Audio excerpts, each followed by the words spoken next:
মুসা আলাইহিস সালাতু ওয়াস সালামের জামানায় ঘটনা।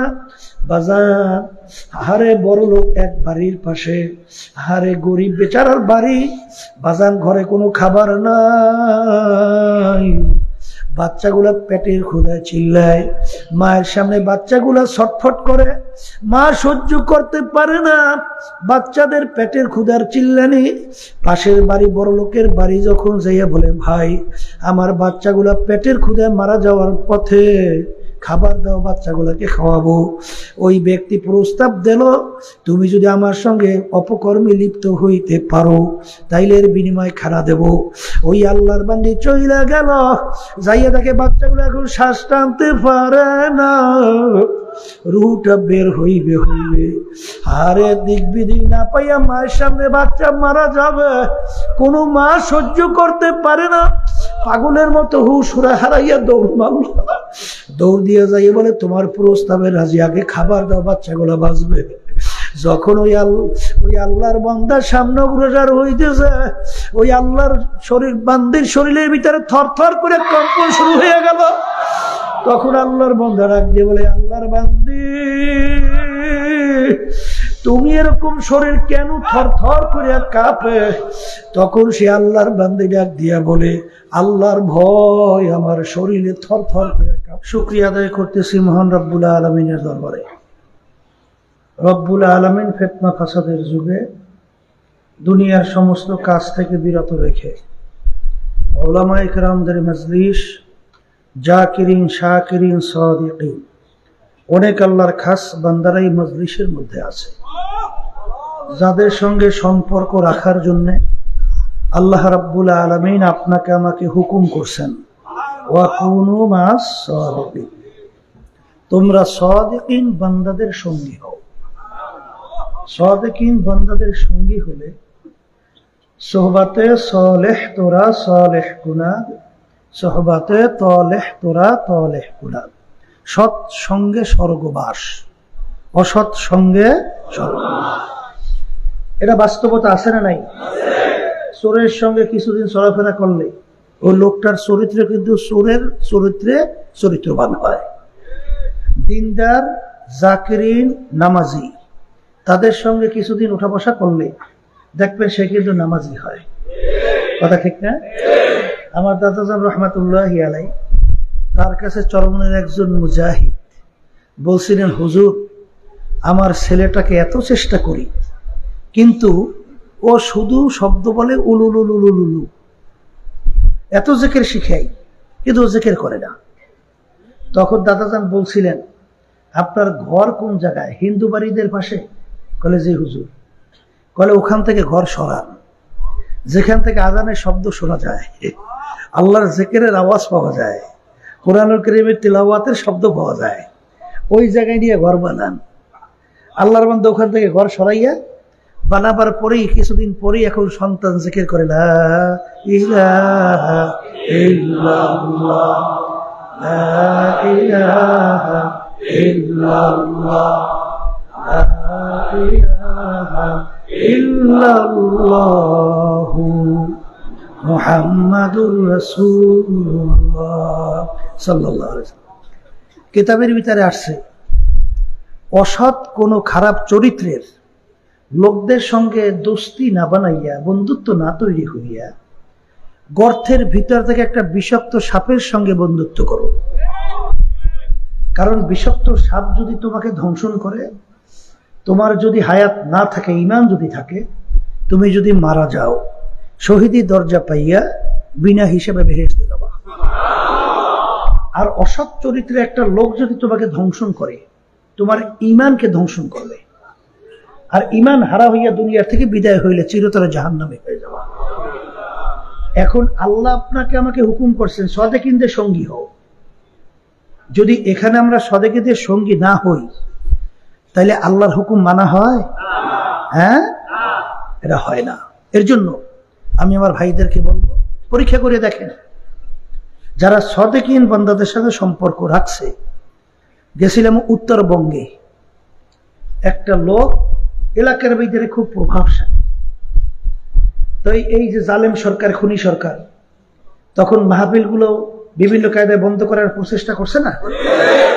মাহফিল করতে যে কি কষ্ট হইতো, ওদিকে গান বাজনা, বেহায়াপনা, অশ্লীলতা, সেই ব্যাপারে সহযোগিতার কোনো শেষ ছিল না। কথা ঠিক না? তাই সেখানে আমাদের মাহফিল করতে দেবে না। কিন্তু সে এলাকার খুব প্রভাবশালী, সে বলতেছিল চরমনায় পিসে হুজুর মাহফিল আমি করবই, আল্লাহর তাওয়াক্কুল কইরা সে মাহফিলের ব্যবস্থা করছে। তখন সে চরমনাই সম্পর্কে বলতেছিল যে চরমনাই কি, এইটু আমি একটু আপনাদেরকে ধারণা দিই। সে বলতেছে যে আমি চরমনাই ময়দানে যাওয়ার পরে আমার জীবনে কোনোদিন আমি পশ্চিমে ফিরে সেজদা দেই নেই, জীবনেও না। কিন্তু চরমনাই জমিনে যাওয়ার পরে আমি এই সর্বপ্রথম পশ্চিমের দিকে আল্লাহর কাছে সেজদায় পড়ে গেছি। তাহলে বোঝা গেল যে ওখানে যাওয়ার পরে এই সোহবাতের কারণে, এই সংস্পর্শের কারণে আল্লাহর ফজর সে নামাজি হয়ে গেছে। নামাজ পড়তে আমাদের অনেকের মন চায়, মুসলমান বলতে নামাজ পড়তে মন চায় না, কিন্তু চাইলে কাজ হবে কি? আল্লাহর হুকুম সদেকিন বন্ধদের সঙ্গী হও, সঙ্গী না হইয়া সে এক কাজ করতে পারে না, পারবেও তো না। এটাই তো বাস্তবতা। কথা ঠিক না ঠিক? এই জন্য আমার ভাইদেরকে বলবো, এই মজলিসটাকে আল্লাহ রাসূল সাল্লাল্লাহু আলাইহি ওয়াসাল্লাম বলছেন বেহেশতের একটা বাগান। কিয়ামতের ময়দানে আল্লাহ রাব্বুল আলামিন বান্দা বান্দিকে মাফ করার জন্য ওসিলা তালাশ করবে। শুনেন, আপনার আমার আমলের মাধ্যমে কেউ নাজাত পাবো এরকম আশা করা যায়? হ্যাঁ, এরকম কেউ গ্যারান্টি দিতে পারে? আল্লাহ রাসূল সাল্লাল্লাহু আলাইহি ওয়াসাল্লাম সাহাবায়ে কেরামদেরকে বলছিলেন, এ আমার সাহাবারা, আল্লাহর রহমত ছাড়া কেউ বেহেশতে যেতে পারবে না। সাহাবায়ে কেরাম বলছিলেন, আল্লাহ রাসূল আপনিও আল্লাহর রহমত ছাড়া বেহেশতে যেতে পারবেন না? আল্লাহ রাসূল সাল্লাল্লাহু আলাইহি ওয়াসাল্লাম বলছিলেন, আমিও আল্লাহর রহমত ছাড়া বেহেশতে যেতে পারবো না।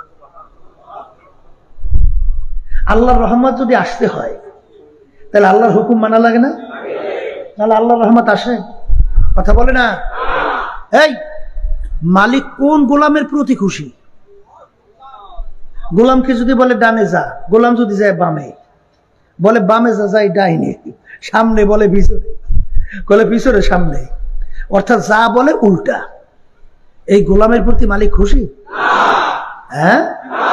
আর যদি মালিক যেভাবে হুকুম করে, সাধ্য অনুযায়ী চেষ্টা করে, পারে নাই, চেষ্টা করছে, তখন ওই গোলামের প্রতি মালিকের আন্তরিকতা বাড়ে না কমে? বাড়ে। আল্লাহ রাব্বুল আলামিন তার পর্যন্ত পৌঁছা। ইমাম গাজ্জালী রাহমাতুল্লাহি আলাইহি তিনি লেখেন ৭০,০০০ নূরের পর্দা আছে। একটা পর্দা পার হওয়ার শক্তি কোনো মানুষের নাই, আছে? কিন্তু যার উপরে আল্লাহর দয়া আসে, রহমত আসে, রহমতের নজর আসে, মুহূর্তের ভিতরে পার হয়। কথা ঠিক না ঠিক? তাইলে আল্লাহ রাব্বুল আলামিন কিয়ামতের ময়দানে বান্দা বান্দিকে ওসিলা ধরে ধরে মাফ করবে। শোনেন, এই যে কথা বলছি কিন্তু হাদিসের ঘটনা, বনী ইসরাঈলের ঘটনা।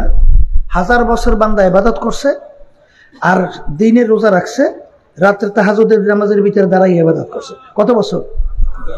এরকম 1000 বছর। এরকম ইবাদত করলে তার একটু মনে আশা হয় না যে আমি ভেস্তে এর মাধ্যমে চলে যাব? কি আশা হয় কি হয় না?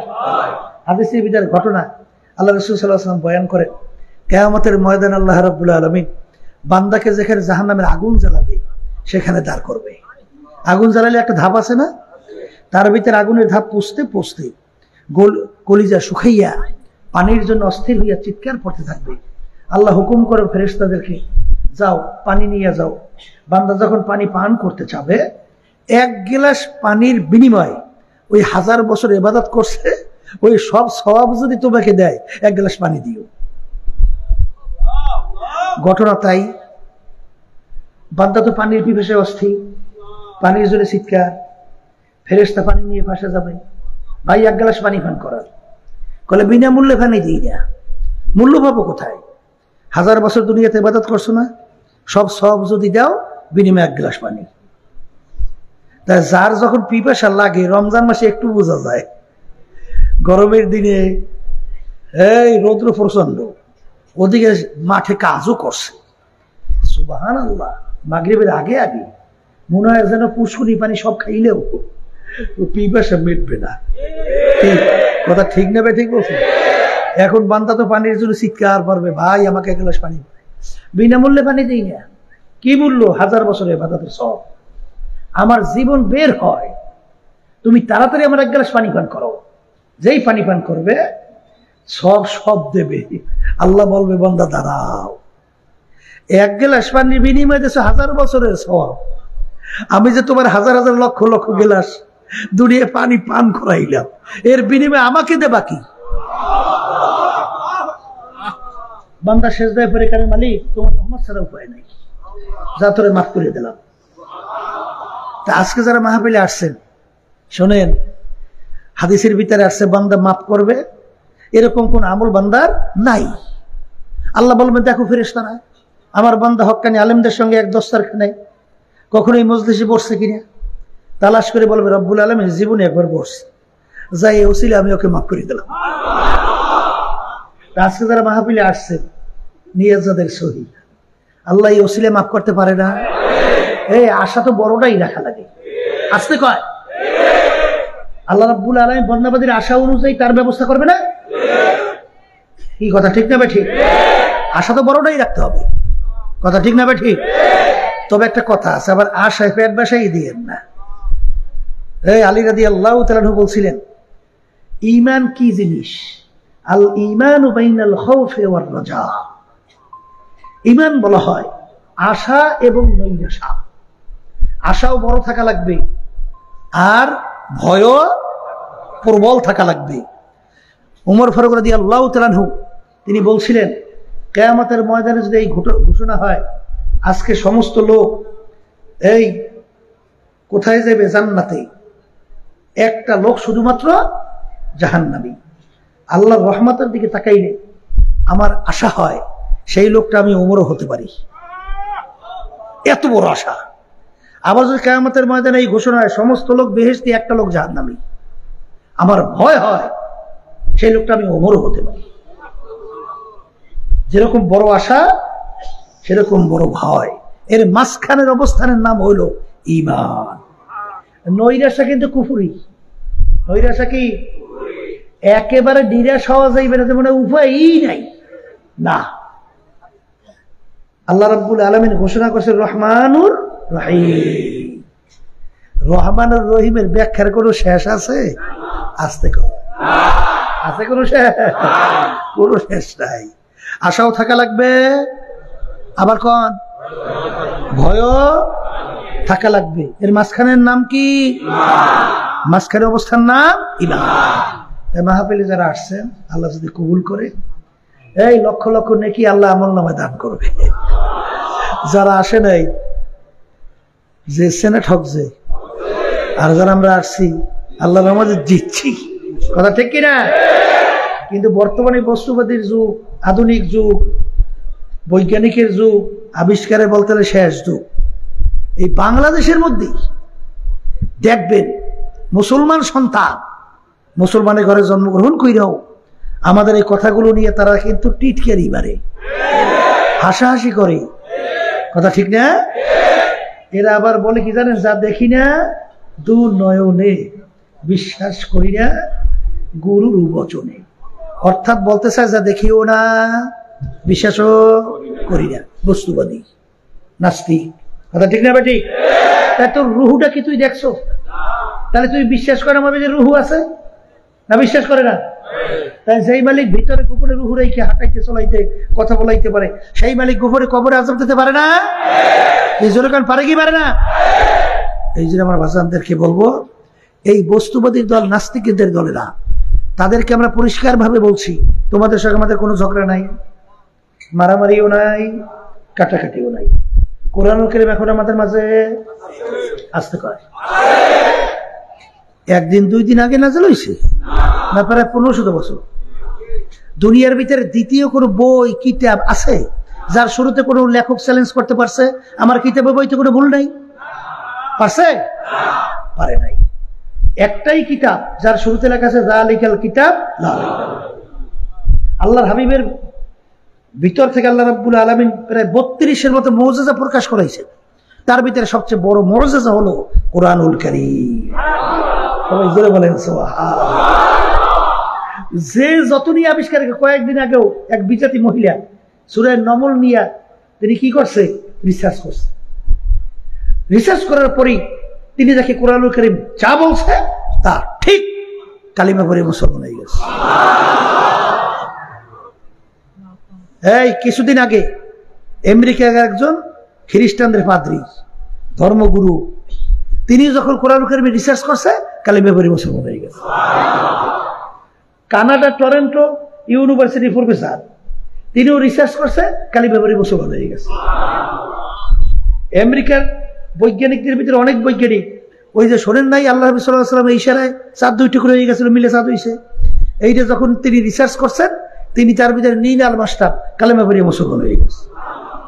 আপনারা জানেন দুনিয়ার ভিতরে উল্লেখযোগ্য বৈজ্ঞানিক ভিতরে একজন হইল ওই যে আপনার লেকচার বাইবেল কোরআন ও বিজ্ঞান, মরিস বুকাইলি, বড় বৈজ্ঞানিক, তিনিও রিসার্চ করছে, কালেমা পড়ে মুসলমান হয়ে গেছে। আমার ভাইদেরকে বলবো, কোরআন কারিম এখন আমাদের মাঝে আছে না নাই?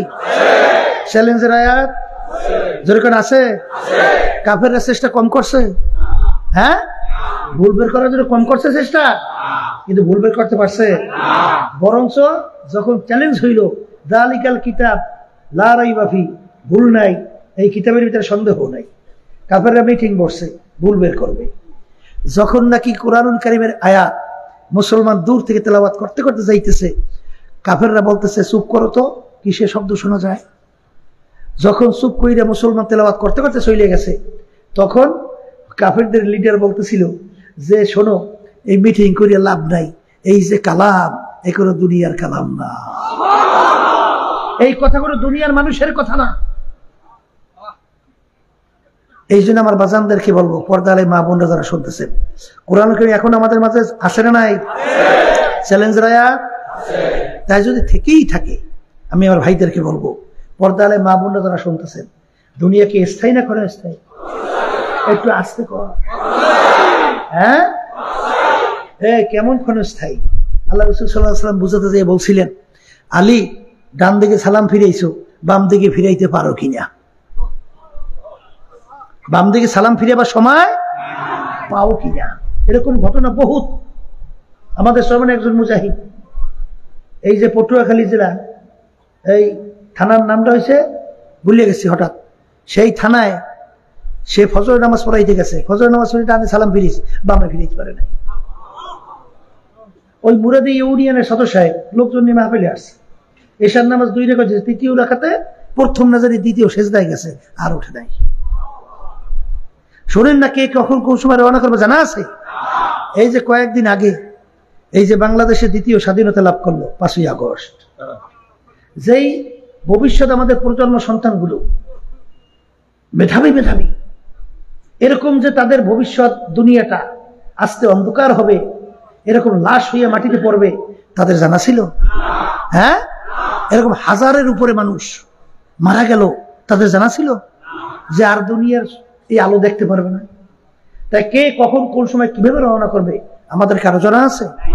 তাহলে দুনিয়ার জিন্দেগি কিন্তু একেবারে ক্ষণস্থায়ী, আখেরাতের জিন্দেগি শুরু আছে আর ওই আখেরাতের জিন্দেগির সম্বল কামাই করার জায়গা কোথায়? বলেন কোথায়? এই দুনিয়া থাকা অবস্থায় কামাই করার পরে রওনা করতে হবে, কথা ঠিক না? এই জন্য যারা জ্ঞানী, সাহাবায়ে কেরামদের ইতিহাস পড়ে, আল্লাহর ওলিদের ইতিহাস পড়ে, তাদের কাছে দুনিয়ার কোনো মূল্যই ছিল না, তাদের কাছে দুনিয়ার কোনো মূল্যই ছিল না। কারণ তারা দেখছে আল্লাহর হাবিবের ওই হাদিস, আর দুনিয়া জিফাতুন ওয়া তালিবুহা ইলা, হে আমার উম্মতেরা, দুনিয়াটা হলো একটা মরগের মতো, ওর পিছনে যারা পড়বে আখিরাতের স্থায়ী জিন্দেগি যারা ধ্বংস করবে, তারা হলো দুনিয়ার কুকুরের দল। এই জন্য সাহাবায়ে কেরামের ইতিহাস পড়লে দেখবেন যে তাদের কাছে দুনিয়ার কোনো মূল্যই ছিল না, কোনো মূল্য ছিল না। আর বর্তমানে আমাদের কাছে মুখ্য দুনিয়া, পরে যদি পারি তাইলে একটু আখিরাতের কাজ করলাম।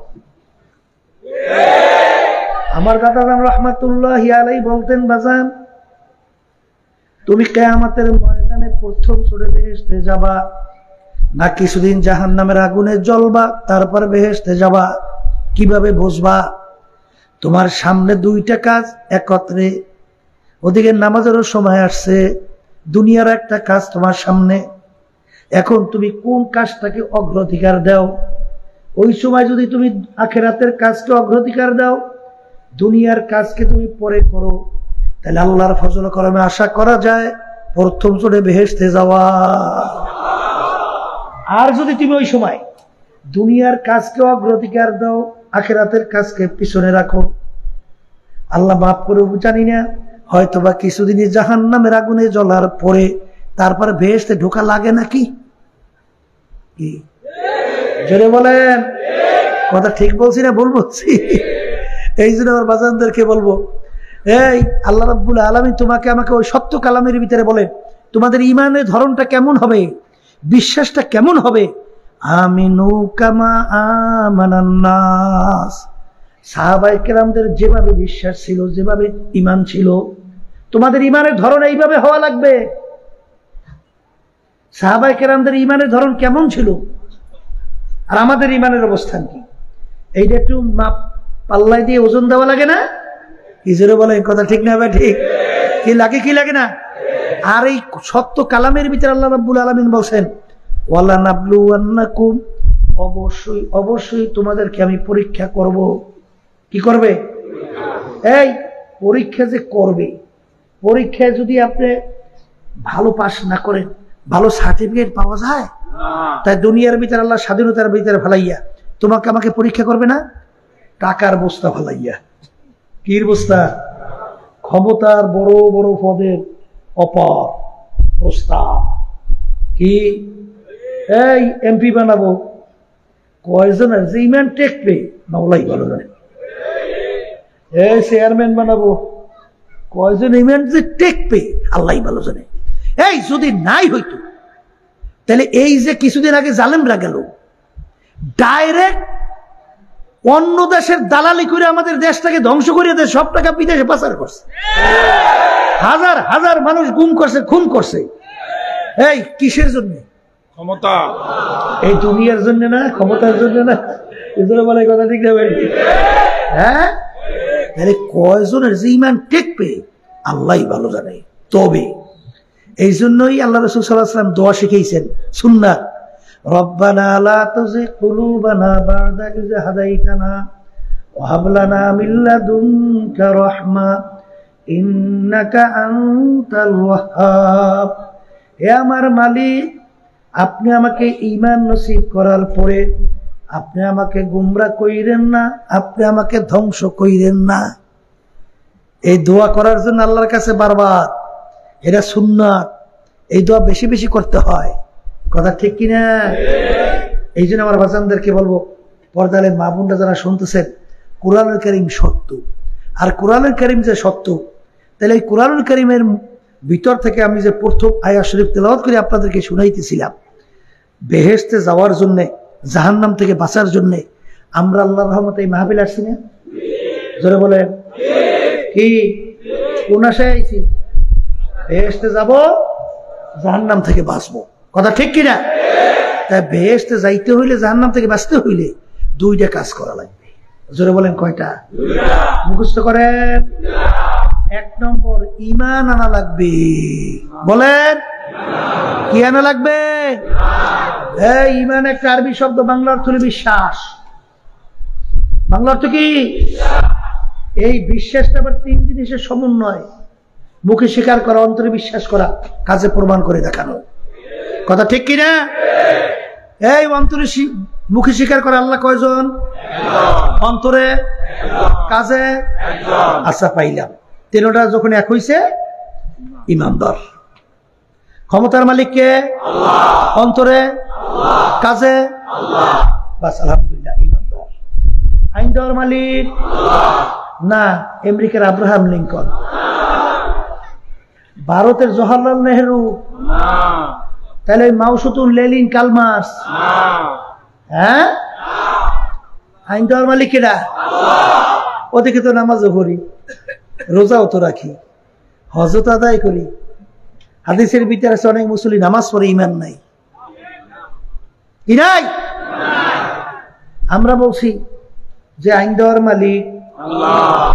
হ্যাঁ, তাহলে আইন দেওয়ার মালিক যদি হয় আল্লাহ, তাহলে এখন আমরা যারা নাকি নামাজ পড়িয়া এই যে কুফরি তন্ত্র, সমস্ত ক্ষমতার মালিক জনগণ, এইটা যারা মানে যাই না সই না বুঝা, তার ইমানের অবস্থানটা কি বলে? যারা ধর্ম নিরপেক্ষতাবাদ, যারা যার ধর্ম সে পালন করবে, এই ব্যাখ্যা দেয় সম্পূর্ণ একটা অযৌক্তিক। আসলে ধর্ম নিরপেক্ষতাবাদ হলো ধর্মহীনতা। কথা ঠিক না ঠিক? এই জন্য বাংলাদেশের ওই দলীয় এক নেতা বলছিল, আমি হিন্দু না, আমি মুসলমান না। কি না বলে নাই? বলছে বলছে এই ইমান লাগবে সাহাবায়ে কেরামদের নিয়মে ইমান। কথা ঠিক না ঠিক? হাদিসের ভিতরে আসছে, কেউ আমার ব্যাপার রাগ কইরেন না, কিয়ামতের ময়দানে 1000 লোকের ভিতরে 999 জন লোক জাহান্নামী, একটা লোক শুধু নাজাত পেয়ে জান্নাতি। অনেকে তো বলতেছেন হুজুর এক কেমন কথা, এত লোক জাহান্নামী একজন বেহেশতি, এইটা হয়? এই জন্য আমার মালিক ঘোষণা করছেন কুল হুয়াল্লাহু আহাদ আল্লাহুস সামাদ। আমার মালিক বলেন আমি বেনিয়াজ, বেপরোয়া। কিয়ামত পর্যন্ত তো সব মানুষ আমার নাফরমানি করে, বিরুদ্ধাচরণ করে, কিছু আসা যায় না। আর সব সেজদায় পড়ে শুকরিয়া আদায় করে, এ তো আমার খুব লাভ হয় না। হুকুম অনুযায়ী চললে তোদের লাভ, না চললে ক্ষতি হতো তোদের। 18,000 কম বেশি মাখলুকাত আল্লাহ সৃষ্টি করছেন না? আসতে কয় এর ভিতরে একটা মাখলুকের নাম মানুষ না? না বেশি? কয়টা মাখলুক? অন্যান্য মাখলুকাত কি আল্লাহর ইবাদত করে না? তাসবিহ তাহলিল আদায় করে না? আর একটু আসতে পারে কি করে না? করে না? যারা সারদাম বাগুয়াদ আল্লাহু নাগুয়াদ টান টানা টুন টুন না টু টু। পাখিরা টুন টুন শব্দ করে, তোমার আমার কানে শব্দ আছে টুন টুন টুন টুন। আসলে ওদের ভাষায় ওরা জিকির করে আল্লাহু আল্লাহ। সেই নবী দাউদ আলাইহিস সালাতু ওয়াস সালাম বৈশা এই তিলাওয়াত করতেছেন, হঠাৎ দেখে গর্তের ভিতর থেকে ছোট লাল রঙের পোকা বের হয়েছে। দেখেই তিনি বলতেছেন, মালিক এইটাকে বানাইছে কা? এটা কোন কাজে লাগে? আল্লাহর কুদরত, পোকার জবান খুলে গেছে। কোকের ডাক দিয়ে বলে, হে আল্লাহর নবী, আমি তো দৈনিক এই 1000 বার দুরূদ শরীফ তেলাওয়াত করি, আমি এতবার মাওলা তাসবিহ তাহলিল আদায় করি, এখন আপনি আমার ব্যাপারে মন্তব্য করেন যে আমাকে আল্লাহ বানাইছে কেন? এখন নবী লজ যায়, এখন আল্লাহর সামনে কেমনে তুইলে চাইলেন, বলে মালিক আমি বুঝি না, তুমি আমার মাফ করিয়ে দাও। তাহলে সমস্ত মাখলুকাত আল্লাহর ইবাদত করে না? আমরা শুনি মোরগটা ডাক দেয় কুকুর টুকু। এই বুঝবেন তো, আমরা পানিকে বলি পানি, হিন্দুরা পানিকে বলে জল, শুনতে ভিন্ন না? ইংরেজি ভাষাভাষী এলার বলে ওয়াটার, শুনতে ভিন্ন। আরবি ভাষাভাষী এলার বলে মাউন, শুনতে ভিন্ন। জিনিস কিন্তু একটাই, পানি। তাহলে ওই যে মোরগ পাখিটা ডাক দেয় কুকুর টুকু, আমাদের ভাষায় শোনা যায় কানে কুকুর, ওদের ভাষায় ওরা বলে আল্লাহু আল্লাহু। কথা ঠিক না ভাই? ঠিক। আমার বাজানদেরকে বলবো, পর্দালে মা বোনরা যারা শুনতেছেন, শোনেন, ইমানকে নির্ভেজাল করা লাগবে, স্বচ্ছ করা লাগবে, পরিচ্ছন্ন করা লাগবে। হাদিসের ভিতরে আল্লাহ রাসূল সাল্লাল্লাহু আলাইহি ওয়াসাল্লাম বলেন, আখলিস দীনাকা ইয়াকফিকা আমালুল কলিল। তোমাদের ঈমানকে নির্ভেজাল করো, অল্প আমলি তোমাদের নাজাতের জন্য যথেষ্ট। কি আমল? আমি বলছি, আল্লাহ রাসূল বলছেন। এই যে ঈমান থাকতে হবে নির্ভেজাল, স্বচ্ছ। ঈমানের ভিতরে কোনো ভেজাল ঢুকতে পারবে না। এই জন্যই তো আল্লাহ রাসূল সাল্লাল্লাহু আলাইহি ওয়াসাল্লাম বলেন, বেশি বেশি লা ইলাহা ইল্লাল্লাহ জিকির করো। আল্লাহর ওলিরা বলে বেশি বেশি লা ইলাহা ইল্লাল্লাহ জিকির করো। উজানি কারি ইব্রাহিম সাহেব রাহমাতুল্লাহি আলাইহি বলছিলেন, যখন লা বইলা মাথা ডান দিকে ঘুরাও, তখন খেয়াল করো কলব থেকে যে আমার পীরগিরি নাই, ফেলাইলাম, মুফতিগিরি নাই, ফেলে দিলাম, আমার চেয়ারম্যান গিরি নাই, এমপি গিরি নাই, আমার মিনিস্টার গিরি নাই, আমার বড়লোক গিরি নাই, জমিদার গিরি নাই, সওদাগর গিরি নাই। এখন আমার কলবটা খালি, একমাত্র আমার মালিকের জন্য অন্তর খালি, গায়রুল্লাহ সব ফালাই দিছি। এই জন্য আল্লাহ বলি বলছিলেন না, কি বলছিলেন?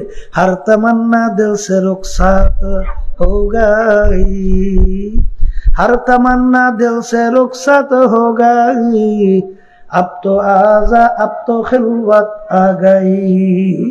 হে আমার মালিক, তুমি একটু আমার কলবের দিকে তাকাইয়া দেখো। এখন আমার এটা কারণ আছে, কলবের কথা বলি কেন? হাদিসের ভিতরে আল্লাহ রাসূল সাল্লাল্লাহু আলাইহি ওয়াসাল্লাম ইন্নাল্লাহা লা ইয়ানজুরু ইলা সুওয়ারিকুম ওয়া আমালিকুম ওয়ালাকিন ইয়ানজুরু ইলা নিয়াতিকুম ওয়া কুলুবিকুম আও কামা ক্বালা আলাইহিস সালাতু ওয়াস সালাম। আল্লাহ রাব্বুল আলামিন শুধু তোমার আমার বাহ্যিক আমলের দিকে তাকাইয়ে থাকে না, আল্লাহ রাব্বুল আলামিন তোমার আমার কলবের দিকে তাকাইয়ে থাকে। বলে বলেন কথা ঠিক না? ঠিক। একজনে নামাজ পড়ে, ওই শোনেন না এই ঘটনা? প্রতিদিন এশার নামাজ আলহামদুলিল্লাহ তাকবীরে উলা, তাকবীরে তাহরিমা সহ এশার নামাজ জামাতে পড়ে। তাকবীরে তাহরিমা বুঝেন তো? কি বলেন তো? এই যে অনেকে মনে করে হাত উঠানো, এইটা তাকবীরে তাহরিমা না, আল্লাহু আকবার, এই যে আমরা বলছি না, এইটার নাম কি? তাকবীরে তাহরিমা। আল্লাহ হাত উঠানো সুন্নাত, কথা ঠিক না? ঠিক। আচ্ছা, এই তাকবীর তাহরিমে পড়ে হাত বাঁধছি, এরপরে নামাজ সালাম 4 রাকাত ফিরেছি আলহামদুলিল্লাহ, এরকম তাকবীরে তাহরিমে সহকারে কি করে? এশার নামাজ আদায় করে। একদিন আল্লাহর বান্দা আসতে একটু দেরি, আইসে তাকবীরে তাহরিমে পায় নাই। তাকবীরে উলা কোন সময় পায় বুঝেন তো?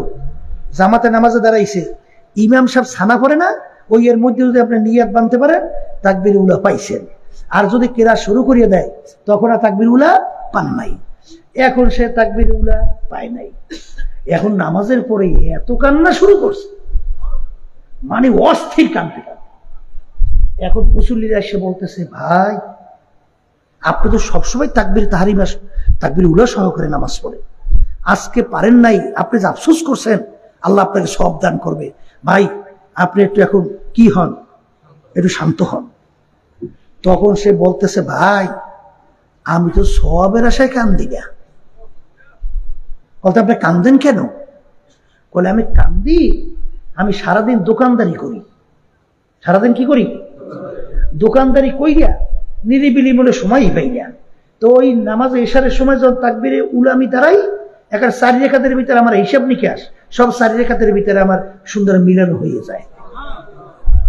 কিন্তু আজকে যেহেতু আমি তাকবীরে উলা পাই নাই, এই জন্য আমার ওই হিসাবটা মিলাইতে পারি নাই, এই আফসোসে আমি কান্দি। ওদিকে নামাজ তো বাজতে কি পড়ছে, 4 রাকাতে ঠিকই তাকবীরে উলা সহকারেই পড়ে, কিন্তু অন্তর কোন দিকে? আসতে কয়।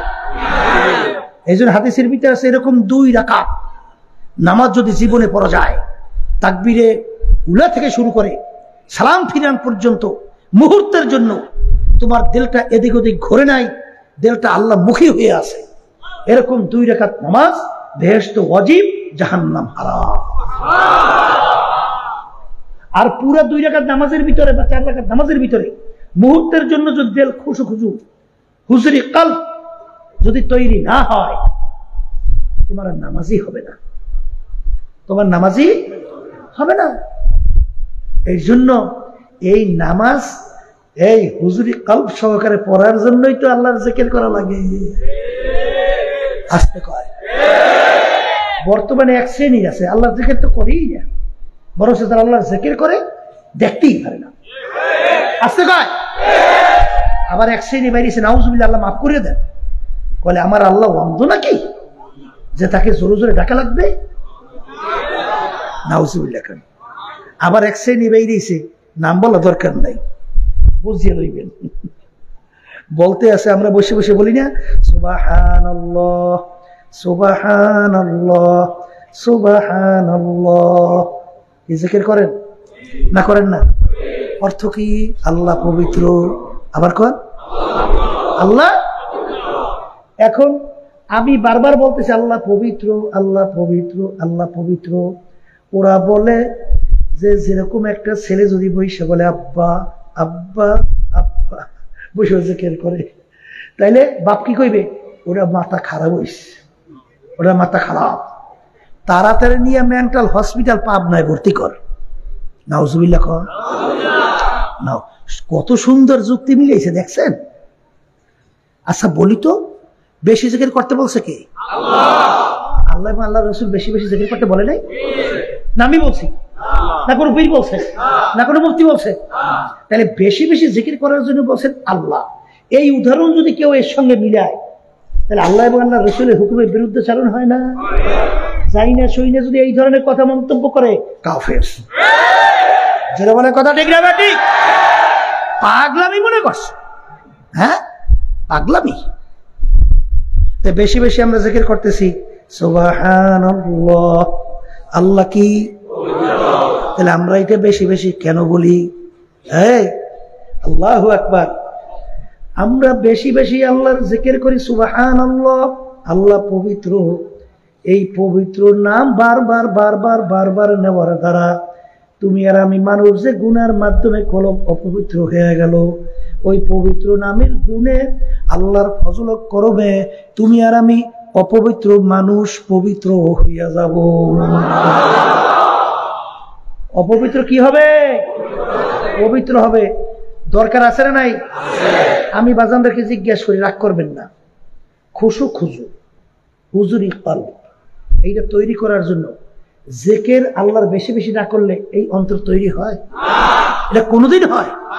সম্ভব না। এই জন্য তো আল্লাহ রাব্বুল আলামিন বলেন ওয়া যাকারা ইসমা রাব্বিহি ফাসাল্লা। এখানে নামাজের আগে আল্লাহ বলতেছেন, আগে আমার নামের জিকির করো, আগে আমার নামের জিকির করো, এরপর নামাজ আদায় করো। কথা বুঝেন না? বুঝেন নাই? আল্লাহর নাম কি?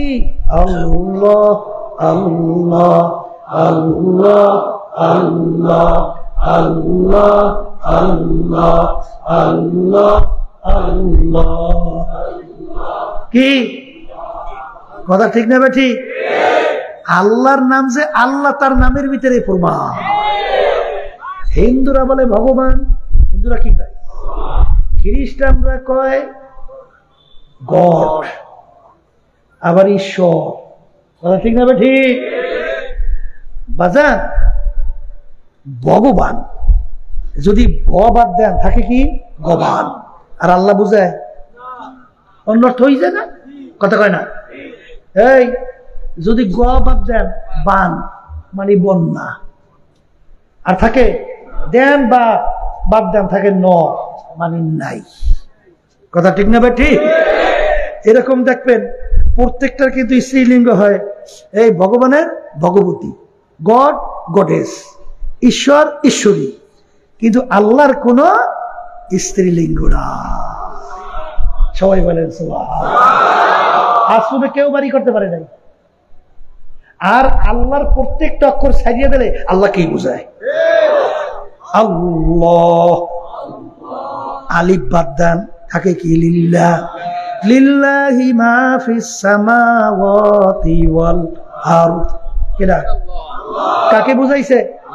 আবার যেরকম লাম বাদ দেন থাকে কি? লাহু। লাহু মা ফিস সামাওয়াতি ওয়াল আরদ। কাকে বুঝায়? লাম বাদ দেন থাকে কি? হু। হুয়াল্লাহুল্লাযী লা ইলাহা ইল্লা হু। কাকে বুঝায়?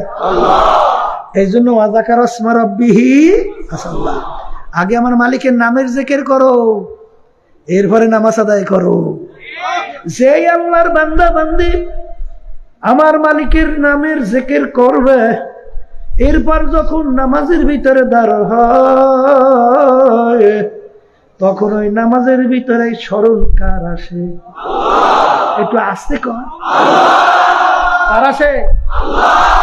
তাহলে নামাজের ভিতরে আল্লাহ স্মরণ না থাকলে সেটা খুশু খুশু হবে, হুজুরি কল হবে।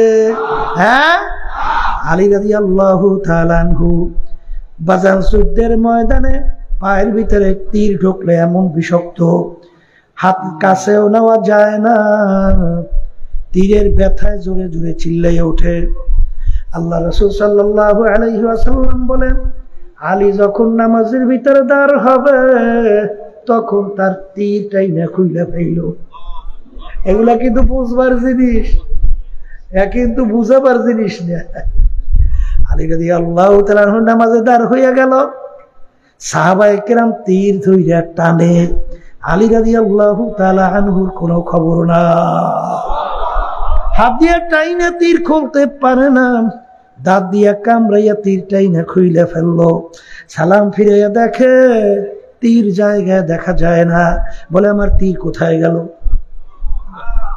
বলে, হুজুর আপনি যখন নামাজের মধ্যে ছিলেন তখন আপনার তীর খুইলা ফেলছি। এটা কিন্তু বুঝবার জিনিস, বোঝাবার জিনিস না। আসতে পারে না, ভুল কইছি? হ্যাঁ, কিন্তু বুঝবার জিনিস, বুঝাবার জিনিস না। এসব দিলের খেলাধুলা। আমাদের তরিকার মুরব্বী রশিদ রহমতের কথা শুনেন নাই? ওই যে মুরব্বী আসছে, ছেলে পায় না, জায়গায় বসে মাথা নিচু রেখিয়া উঠেই বলে, যাও তোমার ছেলে বাড়ির দরজায় এসে যাই থেকে ব্যবসায় বসে পড়ে রয়েছে। এ বাবা তুমি কোথায় গেছিলে? বলে, আব্বা একটা বজ্জিন আমাকে টাইনে নিয়ে গেছিল, এমন জায়গায় ফেলাই রাখছে, কোথায় কোনো পানি নেই, গাছ নাই, ঘর নাই, বাড়ি নেই, আমার জীবনটা বের হইবে। এমন সময় দেখি কুতুবুল আলম রশিদ আহমদ গম্ভীর রহমতুল্লাহি আলাইহি আমার পাশে এসে দাঁড়াই গেছে। কি এগুলো তো অনেকে বিশ্বাস করতে চায় না, না আছে না? একদম ওমর ফারুক রাদিয়াল্লাহু তাআলা আনহু মসজিদের ভিতরে খুতবা দেয়, হঠাৎ খুতবার ভিতরে ডাক দিয়া বলে, সারিয়া পাহাড়ের দিকে তাকাও। সারিয়া রাদিয়াল্লাহু তাআলা আনহু প্রায় 200-250 কিলোমিটার দূরে যুদ্ধের ময়দানে যুদ্ধ করে। কি নামাজের শেষে জিজ্ঞাসা করে, আমির কি বললেন সারিয়া পাহাড়ের দিকে তাকাও? বলে, আমি দেখতেছিলাম সারিয়া দলবল নিয়ে যুদ্ধ করে, পিছনে পাহাড় খবর নাই, শত্রু পিছন থেকে প্রস্তুতি দিয়েছে তাদের উপর আক্রমণ করবে, আমি তাকে বললাম সারিয়া পাহাড়ের দিকে তাকা। এই কি কথা, 200-250 কিলোমিটার দূরে এখানে বসে খুতবা পড়ে, ওদিকে বলে সারিয়া পাহাড়ের দিকে তাকাও। হ্যাঁ, যখন আগে সারিয়া রাদিয়াল্লাহু তাআলা আনহু দলবল সহজন জিততে গেল, যখন আসছে কিছু মুসলমান এই রাস্তা আগবাইয়া, সারিয়া রাদিয়াল্লাহু তাআলাকে ধরিয়ে জিজ্ঞেস করে, ভাই আপনি আমিরুল মুমিনিনের ওই জুমার দিন কোন নির্দেশ পাইছিলেন? সারিয়া রাদিয়াল্লাহু তাআলা আনহু বলেন, আমরা যুদ্ধের ময়দানে যুদ্ধ করতেছিলাম, পিছন থেকে শত্রু প্রস্তুতি নিয়ে আমাদের উপর আক্রমণ করবে, ওই সময় যদি আমির ওমর ফারুক রাদিয়াল্লাহু তাআলা আনহু আমাকে না বলতেন সারিয়া পাহাড়ের দিকে তাকাও, হয়তোবা তারা আমাদের উপর আক্রমণ করে আমাদেরকে ধ্বংস করে ফেলতো। আমিরের নির্দেশ পাইয়া তখন শত্রুর সঙ্গে যুদ্ধ করে আমরা বিজয় ভেসে ফিরে আসছি। কি বুঝছেন? এগুলো বুঝবার জিনিস না বুঝাবার জিনিস? হ্যাঁ, তাহলে আল্লাহর জিকির করা লাগবে। হয়তো আসতে পার এই মান ক্বালা লা ইলাহা ইল্লাল্লাহ হাক্কান ফাদাখালাল জান্নাহ, যার শেষ অবস্থানটা হবে কালিমার উপরে বেহেশতের ভিতরে ঢুকবে। কুল্লু ইনাইন ইয়াতারাশাহু বিমা ফিহি, যেই ভান্ডা যা থাকে কাজ করলে তাই পড়বে না। সারাদিন ব্যবসা ব্যবসা ব্যবসা ব্যবসা, সারাদিন এই কথাই। এই ঘুমের ঘরে আসুকা ডাক দিয়ে ওটা কি ওই ব্যবসা করি ওঠে না? আমাদের দেশে একজন আছিলেন, সারাদিনের দান মাত্র দান, কিভাবে লাভের লাভ, লাভ লাভ লাভ লাভ লাভের লাভ, এটা আপনারা বুঝবেন না, সিটিআইরা বুঝছে। এই সারাদিন ধান মাঠ পেটে ফিয়া রাত্রে ঘুমাই রয়েছে, ওই ঘরের মধ্যে লাভের লাভ লাভের লাভ লাভের করতে আছে কি। আর যারা আমার মালিকের নাম নেয়, আমার মালিকের জিকির করে, ঘুমের মধ্যে ডাক দিয়ে ওঠে আল্লাহ আল্লাহ আল্লাহ আল্লাহ আল্লাহ। এ কবরের যাত্রীরা, যতক্ষণ পর্যন্ত আমার মালিকের নাম তোমার অন্তরের ভিতরে, কলবের ভিতরে বসাইতে না পারবে, ওই বান্দা বান্দি কখনোই গোপন গুনার থেকে ফেরতে পারবে না। কারণ ওই বান্দা-বান্দি যখন তার সামনে গুনাহ আসবে তখন তার খেয়াল আসবে দুনিয়ার কেউ আমাকে দেখে না, নির্জনে কেউ নাই, কিন্তু একজন তো আমার দিকে চাইয়ে আছে, সে হলো আমার আল্লাহ। বান্দা-বান্দি স্মরণ করার পরে গুনার ভিতরে লিপ্ত হইতে পারে না।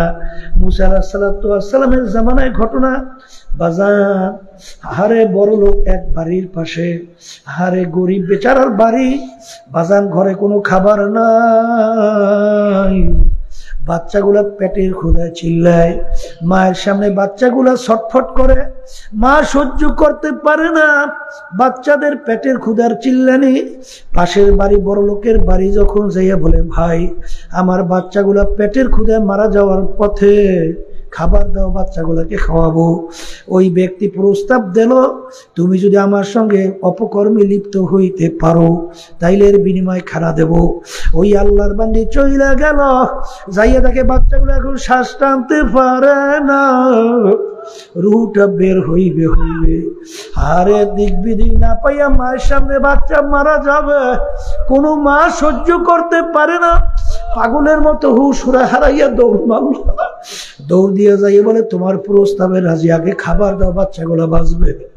যখন ওই আল্লাহর বান্দার সামনে অগ্রসর হইতেছে, ওই আল্লাহর শরীর, বান্দির শরীরের ভিতরে থরথর করে কম্পন শুরু হয়ে গেল। তখন আল্লাহর বান্দা ডাক দিয়ে বলে, আল্লাহর বান্দি তুমি এরকম শরীর কেন থরথর করে কাঁপে? তখন সে আল্লাহর বান্দি ডাক দিয়া বলে, আল্লাহর ভয় আমার শরীরে থরথর করে কাঁপতেছে, আমার মালিক আমার দিকে চাইয়া আছে। বলার সঙ্গে সঙ্গে আল্লাহর ভিতরে, ওই বান্দার ভিতরে আল্লাহর ভয় পয়দা হয়ে গেল। বান্দা তাওবা করলো, হে আমার মালিক, আমার চেয়ে জালেম দ্বিতীয় আর দুনিয়ায় কেউ থাকতে পারে না।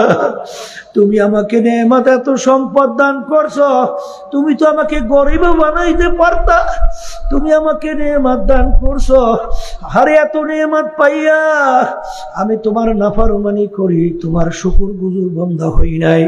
আর তোমার এই বান্দি এত অভাবী, তারপরও তোমাকে ভুলতে পারে নাই। মালিক আমি তাওবা করলাম, তুমি আমাকে দয়া কইরা মাফ কইরা দাও। হে আল্লাহর বান্দি, তোমার যত মাল লাগবে বস্তা ভইরা নিয়ে যাও। আল্লাহর বান্দা কান্দে মাওলার কাছে মাফ চায়। আমার মালিকের তওবা এত পছন্দ হয়ে গেল, আমার মালিক জামানার নবী মুসা আলাইহিস সালামকে ওহী পাঠায়, হে জামানার নবী মুসা, যাও যাও, আমার ওই বান্দাকে সুসংবাদ দাও, আমি ওই বান্দার জীবনের সব গুনাহ মাফ কইরা দিলাম। নবী আসছে, তুমি এমন কি কাজ করছো? তোমার কাজে মালিক খুশি হইয়া আমাকে পাঠাইছে সুসংবাদ দেওয়ার জন্য। হে আল্লাহর নবী,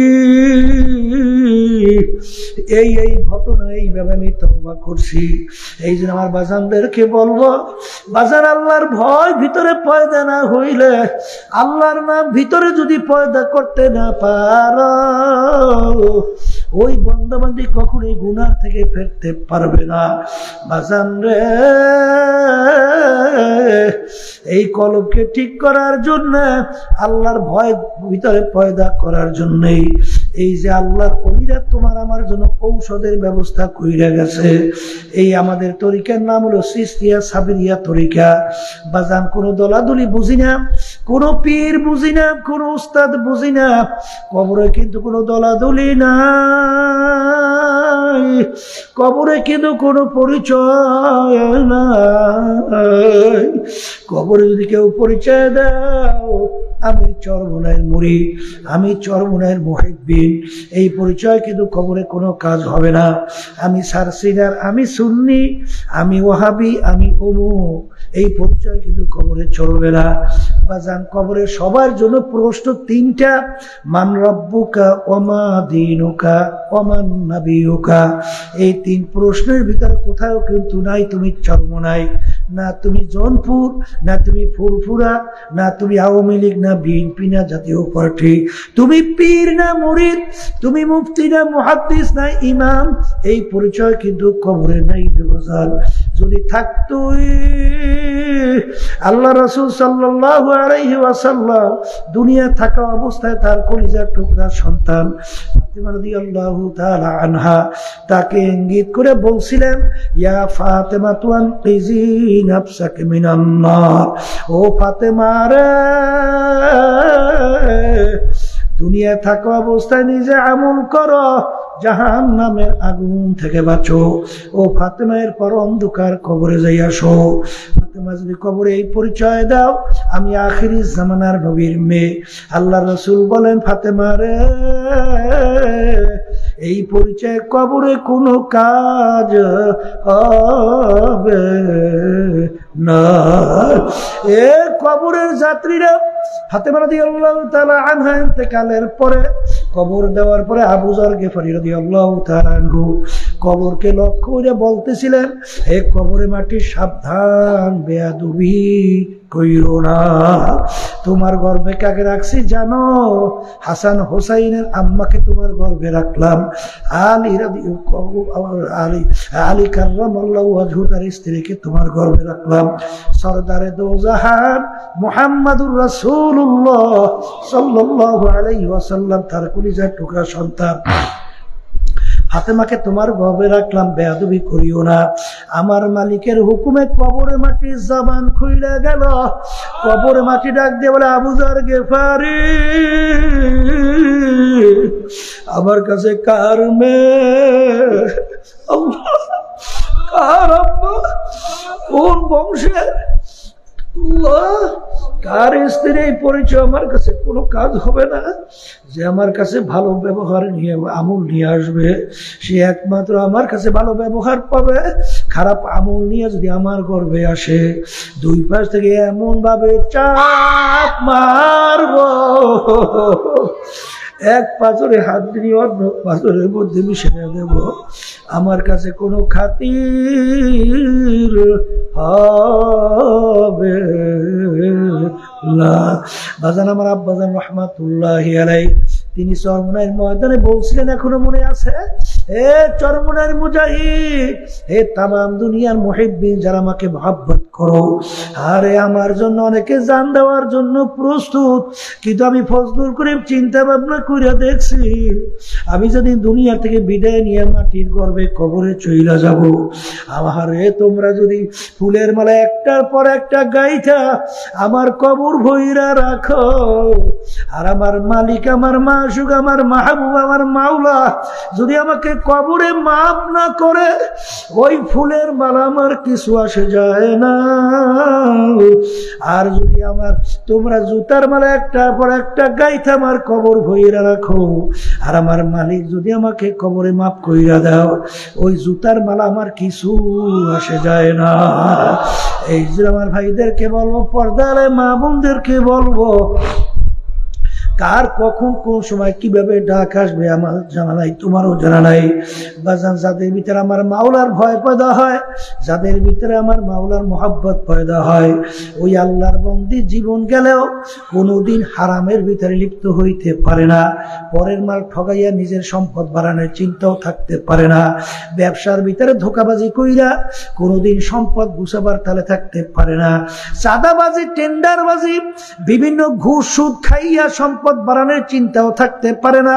কারণ আল্লাহ রাসূল সাল্লাল্লাহু আলাইহি ওয়াসাল্লাম বলছেন, যেই হারাম মালের দ্বারা রক্ত এবং গোশত তৈরি হবে, তার জায়গা জাহান্নাম ছাড়া হবে না।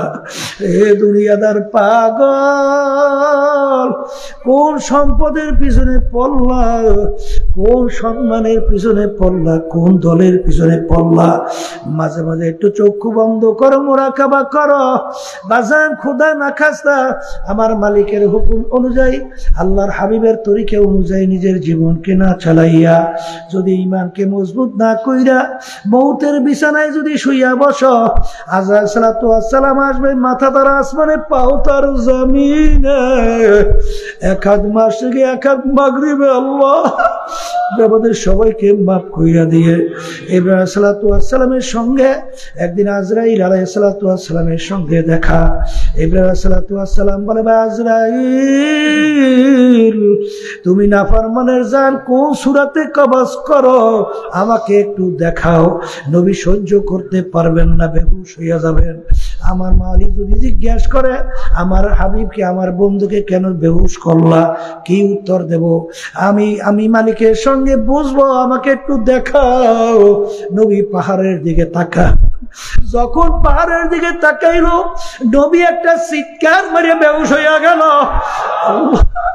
আল্লাহ রাব্বুল আলামিন ডাক দিল, হাবিব ও আজরাইল, আমার খলিলের সামনে নেককারের জান যেই সূরাতে তুমি কবজ করো সেই সূরাতে দেখা দাও, নাহলে আমার খলিলের হুশ ফিরবে না।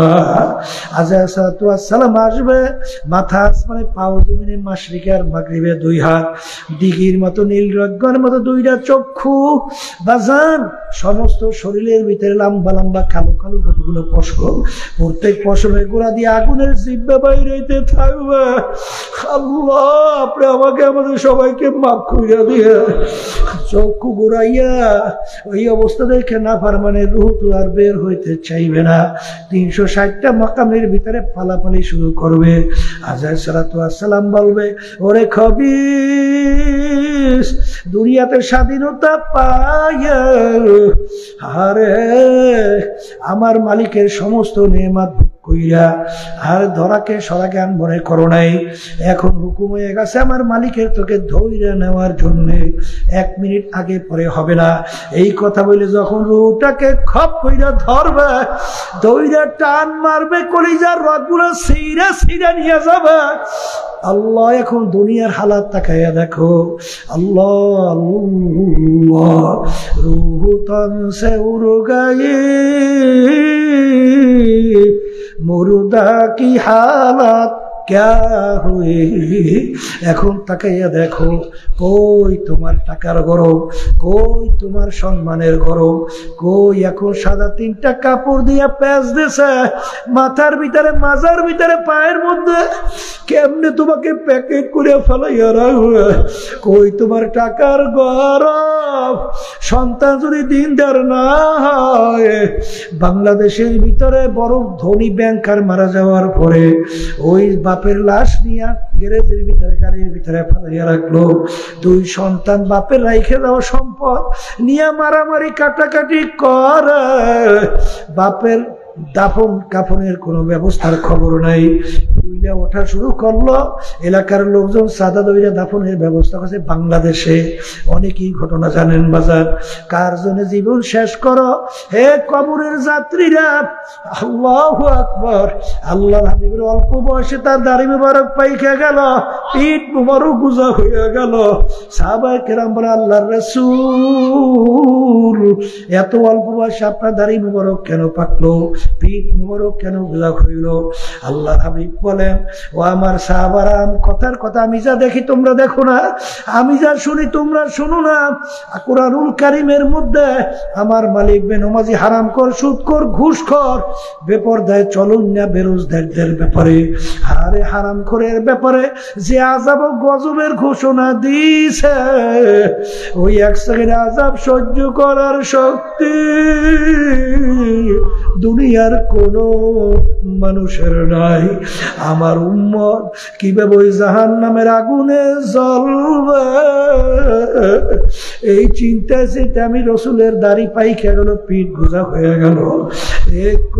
কবরের যাত্রীরা, আল্লাহ রসুল কিন্তু তার নিজের চিন্তা দাড়িও পাকে নাই, পিঠও গুজা হয় নাই। তোমার আমার চিন্তা আল্লাহর হাবিবের দাড়ি মোবারক পাইকে গেল, পিঠ মোবারক গুজা হয়ে গেল। আরে আমার বাজানদেরকে বলবো, পর্দারে মা বোনদেরকে বলবো, এরপরে যদি না বোঝো কত ঘটনা মাঝে মাঝে আমার মাওলা বাংলাদেশেও দেখায় বাজান। মুন্সিগঞ্জে হাসারার মধ্যে হাজে বাজান হাজি ইমাদউদ্দিন সাহেব ইন্তেকাল করছে, আল্লাহ বেহেশত নসিব করো বাজান। আমাদের মহিউদ্দিন মাঝি সাহেব ইন্তেকালের পরে ওই কবরের ভিতরে তাকে দাফন করছিল বাজান। আমি যখন জিয়ারত করার জন্য গেলাম তখন সে আমাকে বলে, হুজুর রাত্রে গভীরে উঠছিলাম ওযু করার জন্য, তখন কবরের দিকে তাকাইয়া দেখি আমাকে আঙ্গুল দিয়ে দেখে ওই কবরটার ভিতরে ধাউ ধাউ করে আগুন জ্বলতেছে। হুজুর আমি 3 বার দেখছি। হুজুর আমার স্ত্রীকে ডাইকে আছে, সে একবার দেখছে। পরে খবর লইয়ে দেখা গেল যেই কবরটার ভিতরে আগুন ধাউ ধাউ করে জ্বলছিল ও একটা সুদখোর ছিল। আমাদের সবাইকে মাফ করিয়া দিবে। আর ওদিকে বাজান গত 2 সপ্তাহ আগে আমি কুড়িগ্রাম আল্লাহু আকবার রৌমারি থেকে আসছিলাম বাজার। চরমনের মুজাহিদ 32 বছর পরে কাপুনে কাবু লাশ তাজা বাইর হয়ে আসছে। আপনার এই চিটাগাঙ্গে হাজি হোসেন সাহেব, হুসেন স্প্রিং এর মালিক বাজান তোফাজ্জল হাজি সাহেব বাজান ওই মুন্সিগঞ্জে যাইয়া শোনো, কত বছর পরে কবর যখন ভাইঙ্গা গেছিল কাপুনের কাপড় সহ লাশ তাজা পইরা রইছে বাজান। আমির হামজা রাদিয়াল্লাহু তাআলা আনহু 50 বছর পরে শাহাদতের কাপড়ের কাপড় সহ লাশ মোবারক পইরা রইছে। ইরাকের দাজলা নদীর কিনারে 2 জন সাহাবায়ে কেরামদের লাশ মোবারক 1400 বছর পরে মনে হয় যেন দিব্যি এখন শুয়ে রইছে। যত ঘটনা মাঝে মাঝে মালিক দেখায়, কাপড়ের কাপড় সহ তাজা আল্লাহওয়ালা দিনদার ছাড়া দেখা যায় না। কত কবরে দুর্ঘটনা দেখা যায়, হারামখোর সুদখোর ঘুষখোর বেনামাজি ছাড়া দেখা যায় না। এই জন্য আমার বাজানদেরকে বলবো, পর্দালে মা বোনদেরকে বলবো, ইমানকে মজবুত করো, নেক আমল করো বাজান। আল্লাহ ওয়াদা করছেন তোমার আমার জন্য বেহেশত ঘোষণা করছেন। আর ইমানকে মজবুত করার জন্য, নেক আমল করার জন্যই এই যে তরিকার 5 ঔষধ আমাদের এই তরিকা আল্লাহর কুতুবে রেখে গেছেন। যারাই আল্লাহর ফজলে পালন করছে, দিনার দিন দিল নেকের দিকে ঝুঁকছে, গুনার থেকে ফিরছে, চোখে পানি ছিল না, এখন জোর করে ঠেকাইও চোখে পানি রাখা যায় না। একটু পরীক্ষা করিয়া দেখো। চরমনের তরিকে যদি ভালো না লাগে, দলাদলি বুঝি না, যেখানে গেলে আল্লাহর হাবিবের তরিকে অনুযায়ী চলা যায়, আল্লাহর হুকুম মানা যায়, ইমানকে মজবুত করা যায়, নেক আমল করা যায়, এরকম জায়গায় যাইয়া তাওবা কইরা মাওলার পাগল হইয়া তারপর কবরের দিকে রওনা করো। কারণ একবার যদি কেউ কবরে ঠগ আর দ্বিতীয়বার দুনিয়াতে এসে আপিল কইর, জিতবার কিন্তু আর আশা নাই। আর মনকে মাঝে মাঝে একটু নিরিবিলি বুঝাইও, এমন ঘরে থাকতে হবে যেই ঘরে নাই বাতি, এমন ঘরে থাকতে হবে যেই ঘরে নাই সাথী। আল্লাহ রাসূল বলেন, আমার উম্মতেরা কবর তোদের দৈনিক ডাক দেয়, এরে জাউল করিম হে রহিমা খাতুন, আনা বাইতুল ওয়াহদা, আনা বাইতুজ জুলমা, আনা বাইতুজ জুর, আমি একাকির ঘর, আমি অন্ধকারের ঘর, আমি পোকা মাকড়ের ঘর। এই জন্য আমার বাজানদেরকে বলবো, মা বোনদেরকে বলবো, আমার মালিক যখন মাহফিলে নিয়ে আসছে, আমার মাওলা বড় দয়ার মাওলা, বড় মায়ার মাওলা, পাহাড় পরিমাণ গুনাহ হয়ে গেছে। যদি দিলটাকে ভাঙে 2 চোখের পানি ছাইরা যদি করুণ সুরে ডাক দাও, হে আমার মালিক, নাফরমান তোমার দরবারে হাজির, আমার মালিক মাফ করবে, শুধু তাই না তোমার আমার গুনাহকে নেকের দ্বারা পরিবর্তন করবে। আল্লাহুম্মা আমিন। এই ঘরের মেয়ে লোকের হাত উঠাও, গুনার কথা মনে করো, 2 চোখের পানি ফালাও, মালিকের দরবারে কান্দ, আর মালিকের দরবারে মাপ চাও। যদি কান্না না আসে মনকে বুঝো রে মন, একদিনে ঘরের দরজা দিয়ে নতুন বউ হইয়া উঠছিল রে। কত মেয়ে লোকে শরবত খাওয়াইলো, কত মেয়ে লোকে বাতাস করলো। আবার এমন একটা দিন আসবে এই ঘরের দরজা দিয়া মরা লাশ হইয়া বের হওয়া। ছেলে কানবে মামা করে,